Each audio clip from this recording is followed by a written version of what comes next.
Day. December 11th, 1993 was a beautiful winter day. I got to church early, about 6, opened the door to the parking lot, turned on the lights, made sure the sanctuary heat was on. Others started to arrive about 7, and the morning was underway. I remember a number of things from the day. I remember singing hymns and Christmas carols with several hundred others as John's and Sarah's and Marty's dad played the organ. I remember getting a terrible cramp as I was kneeling for prayer. I remember 4-year-old Sarah Swenson chomping down a giant candy bar in the second row, part of her parents' strategy to keep her under control. I don't remember much of Russ Carlson's message, though, except for one thing. It was the answer to a question. And the question was, why are we here? And Russ's answer was simply this: because God has ordained it. Because God has ordained it. We have just 2 weeks left now in this series that we've done on worship this fall, and as we wrap up, I want to focus on 2 things in particular. And I need to back up because I already messed up. God has ordained it. It wasn't the Sunday morning. I just need to clarify this, because if I don't clarify, it's not going to make sense. It was not a Sunday morning, it was a Saturday. It wasn't a regular worship service, it was a special worship service. It was the day that my breath stopped as Cheryl reached the front of the church with her father. And as we walked out to Vidor's majestic organ toccata, things were different. We came as separate people. We left as a married couple because God had ordained it. Now, skipping ahead, we have just 2 weeks left now in the series of worship. We've covered a lot of territory, but the last 2 Sundays now, I want to hit on 2 events that increasingly people don't necessarily think of in terms of worship, even followers of Christ: weddings and funerals.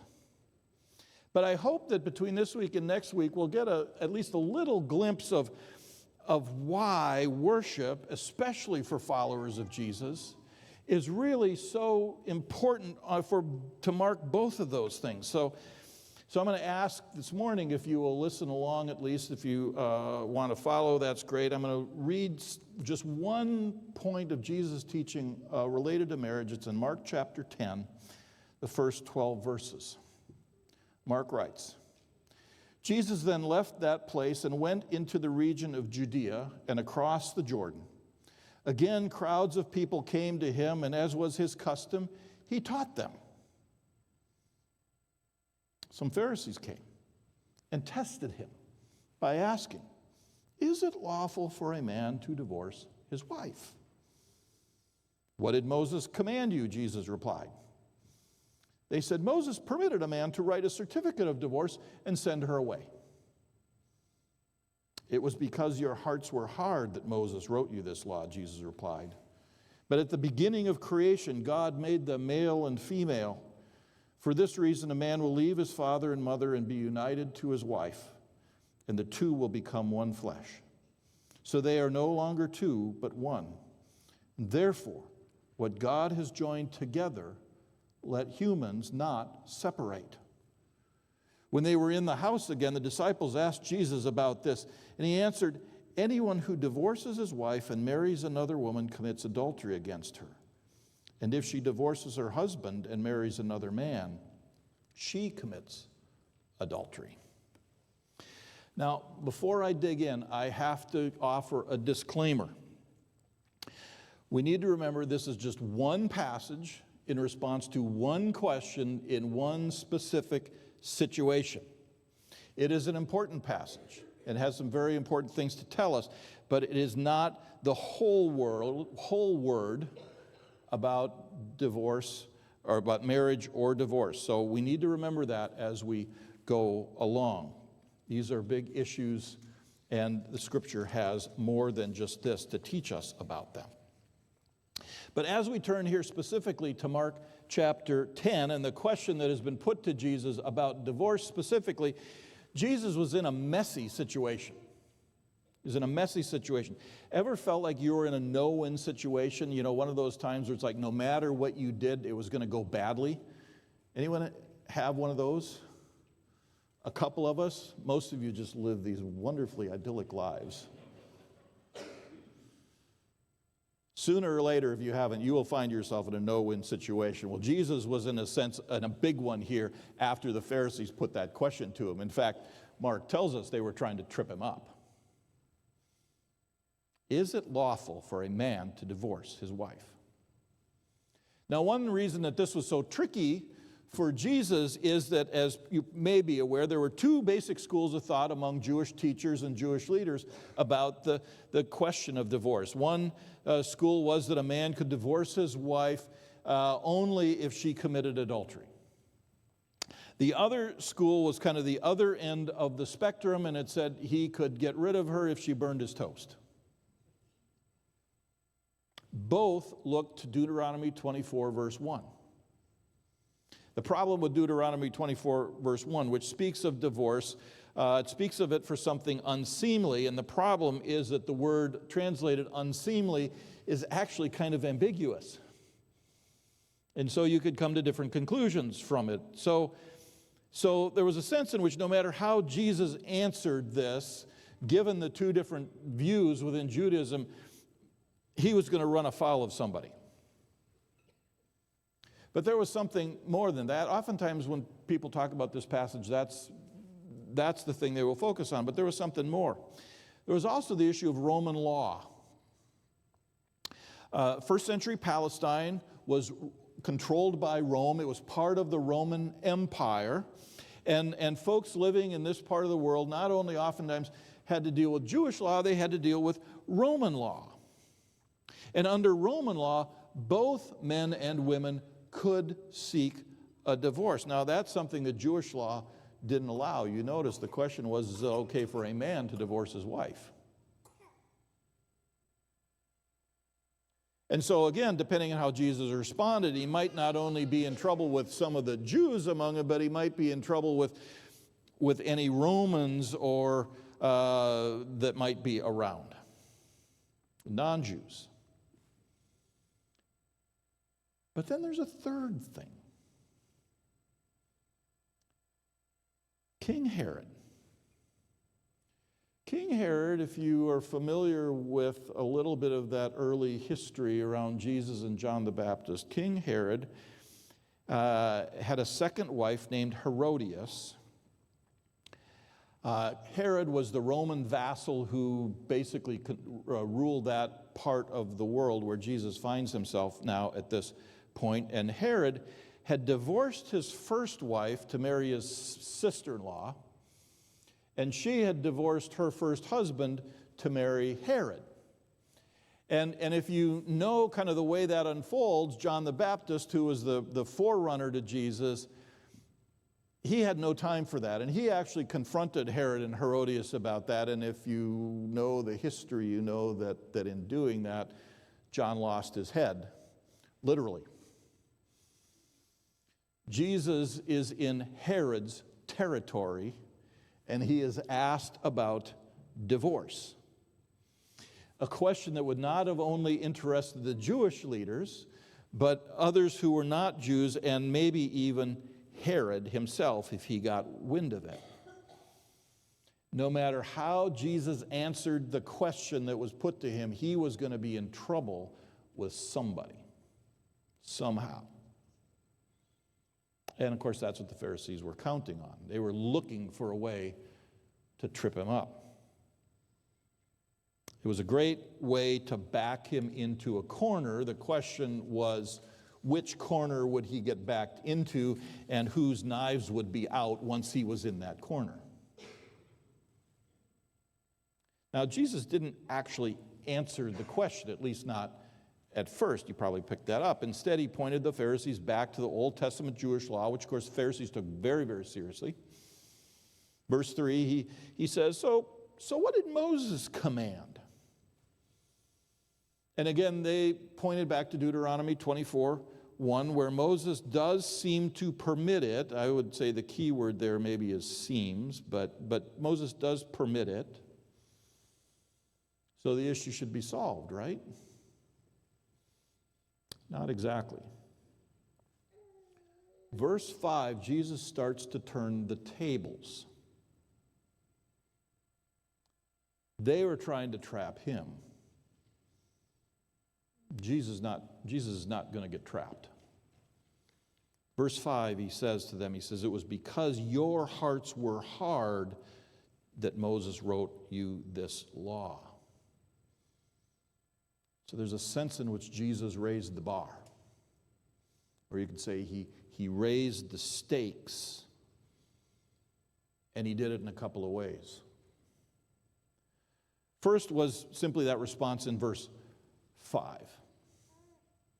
And he says that at some level, divorce is just really symptomatic of a bigger issue, a deeper issue. He says that Moses' permission was driven by the underlying issue, I think you could say probably in every failed relationship, one way or another, and that's the problem of sin. He talks about a hard heart. And of course, he's putting that to the Pharisees particularly. And it reminds me a little bit in John, in the Gospel of John chapter 8, where there was a group of people about to stone the woman who had been taken in adultery. And what does Jesus say? He says, whoever among you is without sin, let that person cast the first stone. Again, Jesus turning the tables.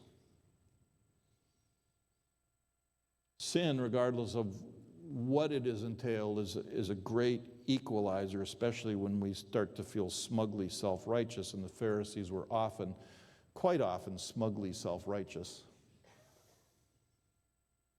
Jesus takes them down a notch or three. But then a little later, that was a public response, but then a little later when he's back in the house with the disciples, they are alone, and they ask him about what he had said, Jesus goes even further. When we get to verse 12, there's a sense in which Jesus levels the playing field, and he levels it between men and women. In Jewish society, men held all the cards. They had all the rights. Women, if they had any rights at all, they were very, very minimal, including in this issue of divorce.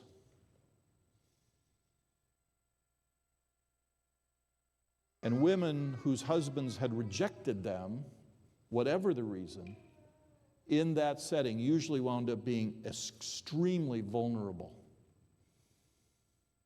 They had virtually no protections at all. So there is a sense in which Moses' command about giving a certificate of divorce wasn't necessarily just permission, or maybe wasn't necessarily permission to divorce, as much as it was to protect the women whom they dumped. The certificate offered at least some legal protections that those women would not have had otherwise. Anyway, Jesus says in verse 12, in that instance, that both men and women could theoretically seek a divorce. That was more in step with Roman law than Jewish law. But then he raises the stakes even more. He says that if someone, man or woman, divorces a spouse, then remarries, that person is an adulterer. That is a hard statement. And the truth is, there probably wasn't anything harsher that Jesus could have said about it other than maybe to call someone a blasphemer. It had to startle the disciples.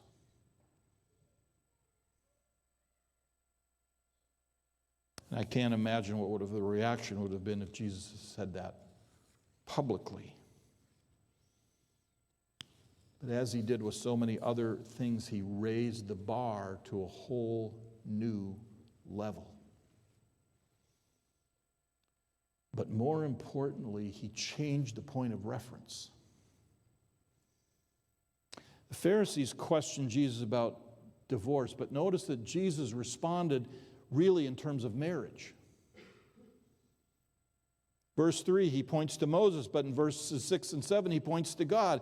But in the beginning of creation, he says, God made them male and female. For this reason, a man shall leave his father and mother and be united to his wife, and the two will become one flesh. And then to drive the point home even more, in verse 9, he says, therefore, what God has joined together, let no one separate. Jesus shifted the whole discussion from what is permissible in terms of divorce to what is the God-ordained nature of marriage. Turned the whole conversation around. Now, one obvious thing that he confirms here is that marriage by God's design is one man and one woman. That is the consistent biblical teaching. But getting more to the point of the original question, he says, marriage is intended by God's design to be permanent. Now, I can't help but see at least a little bit of a parallel here to Malachi chapter 2, where God calls marriage a covenant and criticizes the men, notice I say men, for breaking that covenant.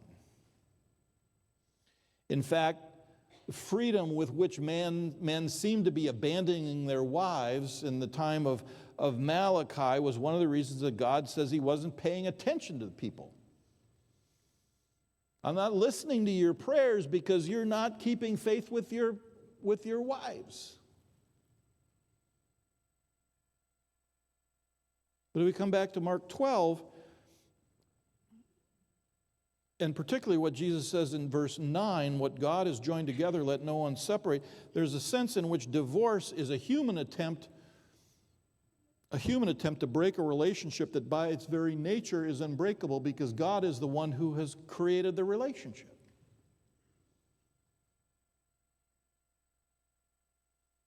If we take what Jesus says here in verse 9 seriously, you can in fact say that marriages are made in heaven. When we get married and we say, I do, but then it's God that does the doing in some mysterious way. Which brings us close to the connection between weddings and worship. But before we get to that, we will in just a moment, I want to reinforce the disclaimer that I made at the beginning. We are looking here at one specific passage in response to one specific question in one specific circumstance. It is not the complete word on marriage or on divorce. There are other passages that tell us that there are, unfortunately, times when divorce is either appropriate or maybe at least unavoidable for some reason. We need to keep that in mind. So please don't hear what I'm saying here as just some kind of blanket condemnation for divorce or for divorced people. Instead, hear it as Jesus' affirmation of the nature and the sanctity of marriage as God created it in the first place. That needs to be our starting point. Okay, back to the connection between marriage, weddings, worship. Weddings are important times of worship because God is the one at work. I once heard a pastor say that given all the cultural shifts in attitude around marriage and sexuality and family, not to mention all the landmines that go along with those shifting understandings, I heard a pastor say that churches and pastors should just get out of doing weddings altogether. Leave them to the civil servants. Really? If God is the one who is actually at work in breaking two into one, if God is the one who is actually at work in the wedding, why would we ever turn the celebration of it over to some bureaucrat? Beyond that, what better way for followers of Jesus Christ to give witness to God, to give witness to God's design for marriage, than to celebrate them in worship? I have a hard time thinking of a better alternative. Now, weddings don't need to be elaborate. Cheryl's and my wedding was bigger and grander than many, and for several reasons. My parents', by contrast, was small and simple. Both seemed to work just fine. Weddings don't need to be elaborate, but they always occur for the same reason. The reason that Russ Carlson gave in his meditation at our wedding. Because God has ordained it. And I would argue that what God ordains deserves our celebration and our worship and the recognition that come in it. Weddings are important times of worship because God is at work. They celebrate God as the creator. They celebrate God that He created marriages and that He makes marriages. And they provide opportunities for folks who increasingly have kind of no idea what Scripture teaches about marriage and sexuality and family. They provide opportunities for folks who have no idea about any of it, perhaps more importantly, to even hear about Jesus and the difference that He makes in our lives, including in our marriages. Weddings are an important time of worship because God is at work, and they are an opportunity not only for worship, but for witness. Not telling you anything you don't know when I say our society and people around us have increasingly little space for God's view of many things, including marriage, including sexuality, including family. And increasingly, sadly, Christians give up one of the best opportunities we have to point to God and to God's intention, and to point them to Jesus. Let's resist that temptation.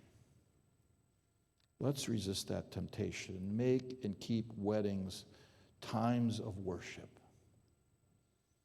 times of celebration before the Creator and thankfulness for His creation, if for no other reason than because God has ordained it.